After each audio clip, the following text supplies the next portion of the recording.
White Fang. Chapter 5. The Lair. For 2 days the she-wolf and One-Eye hung about the Indian camp. He was worried and apprehensive, yet the camp lured his mate and she was loath to depart. But when, one morning, the air was rent with the report of a rifle close at hand, and a bullet smashed against a tree trunk several inches from One-Eye's head, they hesitated no more, but went off on a long, swinging lope that put quick miles between them and the danger. They did not go far, a couple of days' journey. The she-wolf's need to find the thing for which she searched had now become imperative. She was getting very heavy, and could run but slowly. Once, in the pursuit of a rabbit, which she ordinarily would have caught with ease, she gave over and lay down and rested. One-Eye came to her, but when he touched her neck gently with his muzzle, she snapped at him with such quick fierceness that he tumbled over backward and cut a ridiculous figure in his effort to escape her teeth. Her temper was now shorter than ever, but he had become more patient than ever and more solicitous. And then she found the thing for which she sought. It was a few miles up a small stream that in the summertime flowed into the Mackenzie, but that then was frozen over and frozen down to its rocky bottom, a dead stream of solid white from source to mouth. The she-wolf was trotting wearily along, her mate well in advance, when she came upon the overhanging high clay bank. She turned aside and trotted over to it. The wear and tear of spring storms and melting snows had underwashed the bank and in one place had made a small cave out of a narrow fissure. She paused at the mouth of the cave and looked the wall over carefully. Then, on one side and the other, she ran along the base of the wall to where its abrupt bulk merged from the softer-lined landscape. Returning to the cave, she entered its narrow mouth. For a short 3 feet she was compelled to crouch. Then the walls widened and rose higher in a little round chamber nearly 6 feet in diameter. The roof barely cleared her head. It was dry and cozy. She inspected it with painstaking care, while One-Eye, who had returned, stood in the entrance and patiently watched her.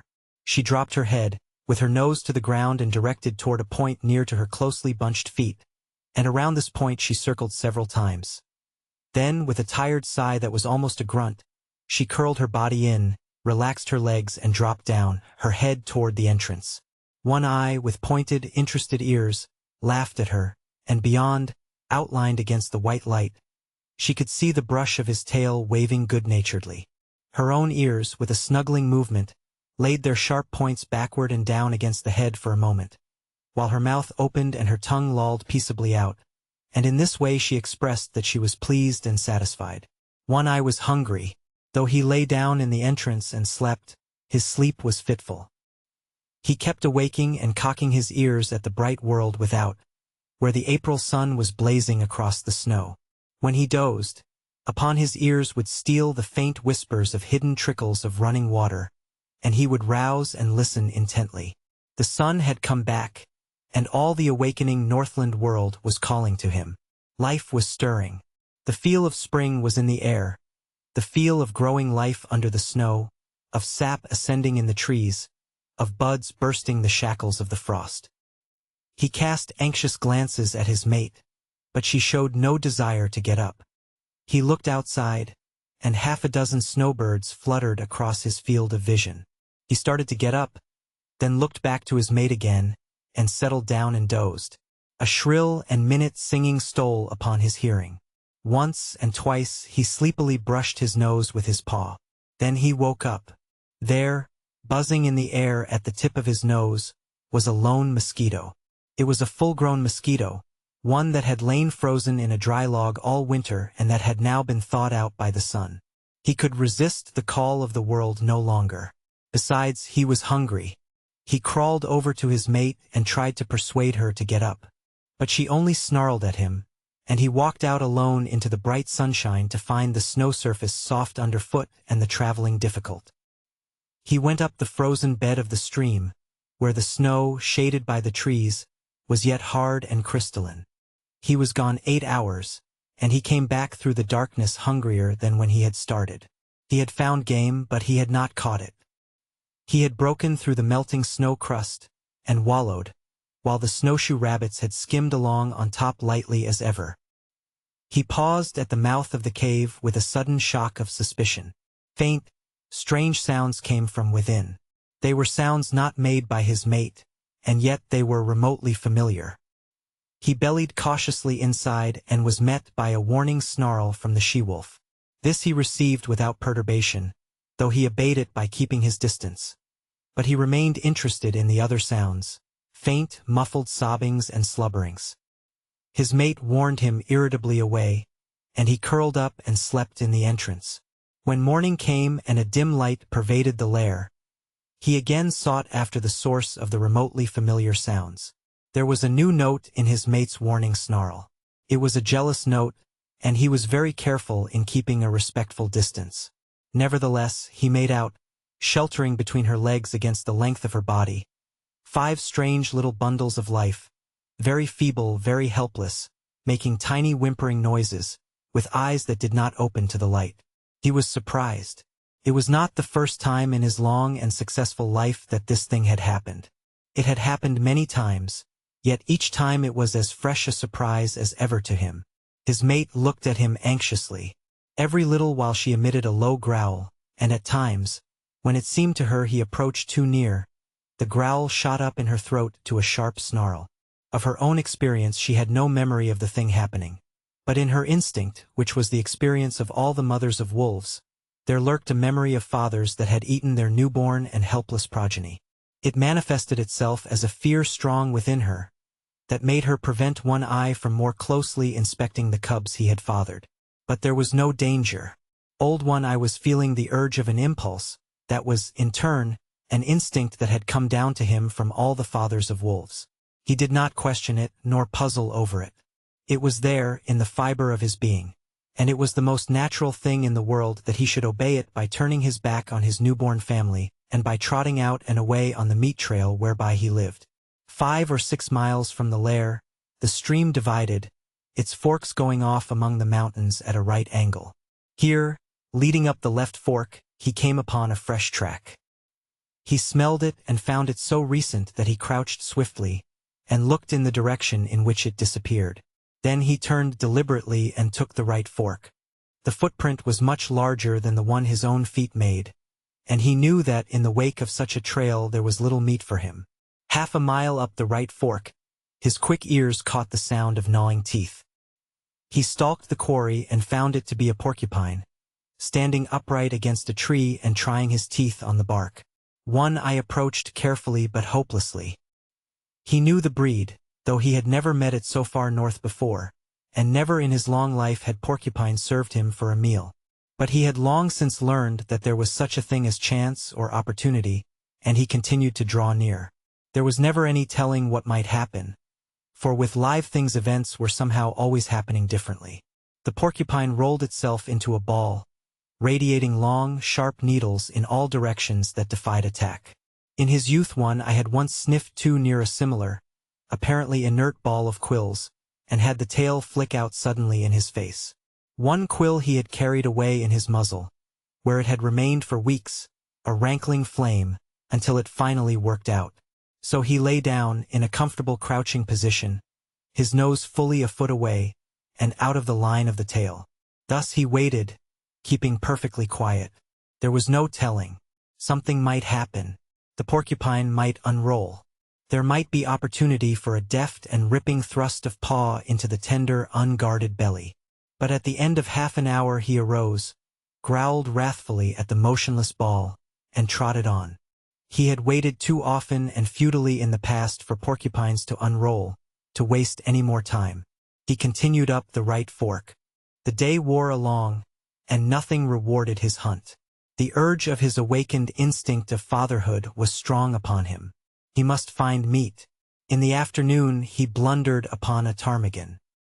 He came out of a thicket and found himself face to face with the slow-witted bird. It was sitting on a log, not a foot beyond the end of his nose. Each saw the other. The bird made a startled rise, but he struck it with his paw, and smashed it down to earth, then pounced upon it, and caught it in his teeth as it scuttled across the snow trying to rise in the air again. As his teeth crunched through the tender flesh and fragile bones, he began naturally to eat. Then he remembered, and, turning on the backtrack, started for home, carrying the ptarmigan in his mouth. A mile above the forks, running velvet-footed as was his custom, a gliding shadow that cautiously prospected each new vista of the trail. He came upon later imprints of the large tracks he had discovered in the early morning. As the track led his way, he followed, prepared to meet the maker of it at every turn of the stream. He slid his head around a corner of rock, where began an unusually large bend in the stream, and his quick eyes made out something that sent him crouching swiftly down. It was the maker of the track, a large female lynx. She was crouching as he had crouched once that day, in front of her the tight-rolled ball of quills. If he had been a gliding shadow before, he now became the ghost of such a shadow, as he crept and circled around, and came up well to leeward of the silent, motionless pair. He lay down in the snow, depositing the ptarmigan beside him, and with eyes peering through the needles of a low-growing spruce he watched the play of life before him. The waiting lynx and the waiting porcupine, each intent on life. And such was the curiousness of the game, the way of life for one lay in the eating of the other, and the way of life for the other lay in being not eaten. While Old One-Eye, the wolf crouching in the covert, played his part, too, in the game, waiting for some strange freak of chance that might help him on the meat trail which was his way of life. Half an hour passed, an hour, and nothing happened. The ball of quills might have been a stone for all it moved. The lynx might have been frozen to marble, and Old One-Eye might have been dead. Yet all three animals were keyed to a tenseness of living that was almost painful, and scarcely ever would it come to them to be more alive than they were then in their seeming petrifaction. One-Eye moved slightly and peered forth with increased eagerness. Something was happening. The porcupine had at last decided that its enemy had gone away. Slowly, cautiously, it was unrolling its ball of impregnable armor. It was agitated by no tremor of anticipation. Slowly, slowly, the bristling ball straightened out and lengthened.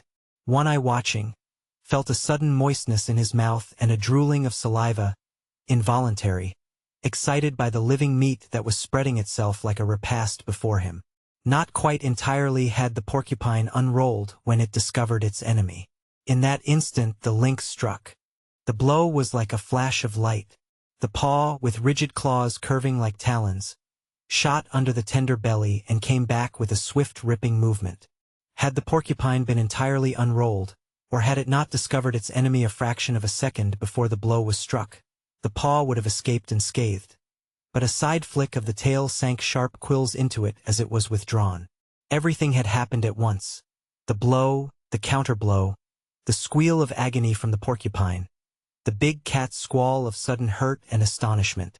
One-Eye half arose in his excitement, his ears up, his tail straight out and quivering behind him. The lynx's bad temper got the best of her. She sprang savagely at the thing that had hurt her. But the porcupine, squealing and grunting, with disrupted anatomy trying feebly to roll up into its ball protection, flicked out its tail again, and again the big cat squalled with hurt and astonishment.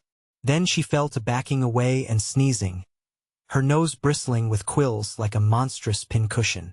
She brushed her nose with her paws, trying to dislodge the fiery darts, thrust it into the snow, and rubbed it against twigs and branches, and all the time leaping about, ahead, sidewise, up and down, in a frenzy of pain and fright. She sneezed continually, and her stub of a tail was doing its best toward lashing about by giving quick, violent jerks. She quit her antics, and quieted down for a long minute. One-Eye watched, and even he could not repress a start and an involuntary bristling of hair along his back when she suddenly leaped, without warning, straight up in the air, at the same time emitting a long and most terrible squall. Then she sprang away, up the trail, squalling with every leap she made. It was not until her racket had faded away in the distance and died out that One-Eye ventured forth. He walked as delicately as though all the snow were carpeted with porcupine quills, erect and ready to pierce the soft pads of his feet. The porcupine met his approach with a furious squealing and a clashing of its long teeth. It had managed to roll up in a ball again, but it was not quite the old compact ball. Its muscles were too much torn for that. It had been ripped almost in half, and was still bleeding profusely. One-Eye scooped out mouthfuls of the blood-soaked snow, and chewed and tasted and swallowed. This served as a relish, and his hunger increased mightily. But he was too old in the world to forget his caution. He waited. He lay down and waited, while the porcupine grated its teeth and uttered grunts and sobs and occasional sharp little squeals. In a little while, One Eye noticed that the quills were drooping and that a great quivering had set up. The quivering came to an end suddenly. There was a final defiant clash of the long teeth. Then all the quills drooped quite down, and the body relaxed and moved no more. With a nervous, shrinking paw, One Eye stretched out the porcupine to its full length and turned it over on its back. Nothing had happened. It was surely dead. He studied it intently for a moment, then took a careful grip with his teeth and started off down the stream, partly carrying, partly dragging the porcupine, with head turned to the side so as to avoid stepping on the prickly mass. He recollected something, dropped the burden, and trotted back to where he had left the ptarmigan. He did not hesitate a moment. He knew clearly what was to be done, and this he did by promptly eating the ptarmigan. Then he returned and took up his burden. When he dragged the result of his day's hunt into the cave, the she-wolf inspected it, turned her muzzle to him, and lightly licked him on the neck. But the next instant she was warning him away from the cubs with a snarl that was less harsh than usual and that was more apologetic than menacing. Her instinctive fear of the father of her progeny was toning down. He was behaving as a wolf father should, and manifesting no unholy desire to devour the young lives she had brought into the world.